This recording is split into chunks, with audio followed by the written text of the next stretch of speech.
সুপ্রভাত বন্ধুরা, আমার চ্যানেলে জানাই তোমাদেরকে স্বাগত। আজকে আবার একটি নতুন ধরনের টিফিন রেসিপি নিয়ে চলে এসেছি তোমাদের সামনে।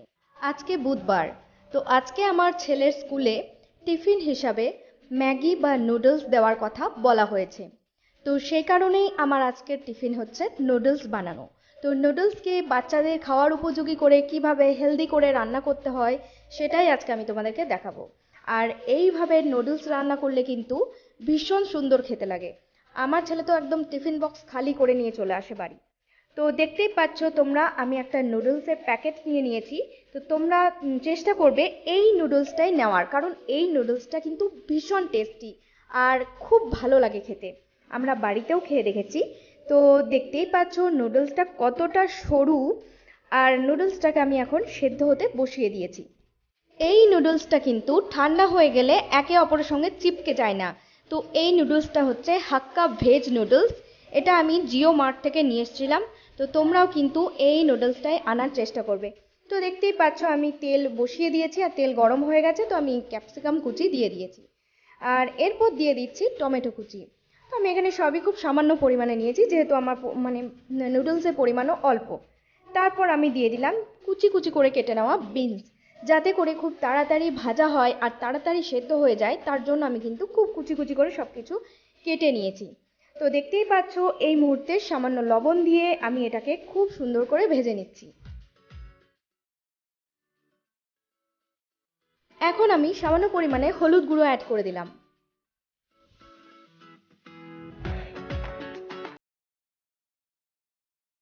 তো এই সবজিগুলো খুব ভালো মতন ভাজা হয়ে গেছে। তো এখন আমি হাফ পেঁয়াজ একটু কুচি করে দিয়ে দিলাম এর মধ্যে। এখন পেঁয়াজটাকেও সবজির সাথে খুব ভালোভাবে ভেজে নেব।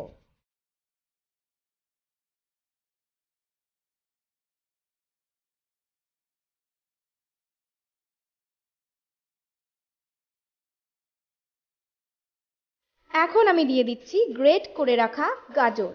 গাজরটা আমি একটু বেশি পরিমাণে দিয়েছি। তো এখানে দেখতেই পাচ্ছ নানান রকম ভেজিটেবলস দিয়েছি আর খুব সামান্য পরিমাণে তেল দিয়েছি। তো যাদের বাচ্চারা একদমই সবজি খেতে চায় না, তোমরা কিন্তু এইভাবে করে বাচ্চাদেরকে সবজি খাওয়াতে পারো। তো এটা কিন্তু খুব হেলদি একটা খাবার। তো দেখতেই পাচ্ছ যে নুডলসের যে মশলা ছিল সেটা আমি একদম সামান্য পরিমাণে দিয়েছি, জাস্ট ফ্লেভারটা আনার জন্য। তো এখন সবগুলোকে আবারও খুব ভালোভাবে আমি ভেজে নিচ্ছি। এখন আমি সামান্য পরিমাণে গোলমরিচের গুঁড়ো দিয়ে দিলাম। খুব বেশি দিলে ঝাল হয়ে যাবে, তাই একদমই কম, জাস্ট 1 চিমটে কি 2 চিমটে পরিমাণ। তো দেখতেই পাচ্ছ সমস্ত সবজি আমার খুব ভালোভাবে ভাজা হয়ে গেছে। এখন আমি যে নুডলসটা সেদ্ধ করে জল ঝরিয়ে নিয়েছি সেই নুডলসটা আমি এর মধ্যে অ্যাড করে দিলাম, আর নুডলসটা দিয়ে খুব ভালোভাবে ভেজে নিচ্ছি।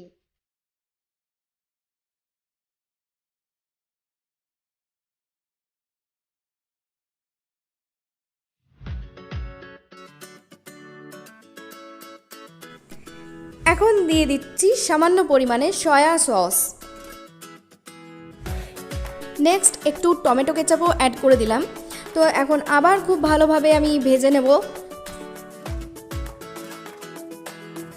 আমি এখানে নুডলসের টেস্টটা একটু বাড়ানোর জন্য সস দুটো অ্যাড করেছি। তো তোমরা চাইলে কিন্তু এই সস দুটো স্কিপও করতে পারো।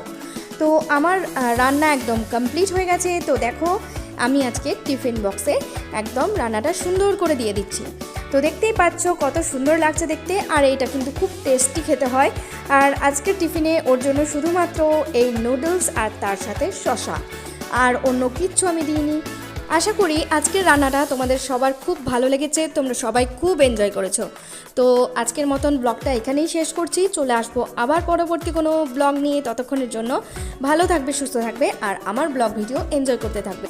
তো চলো আজকের মতন টাটা, বাই বাই।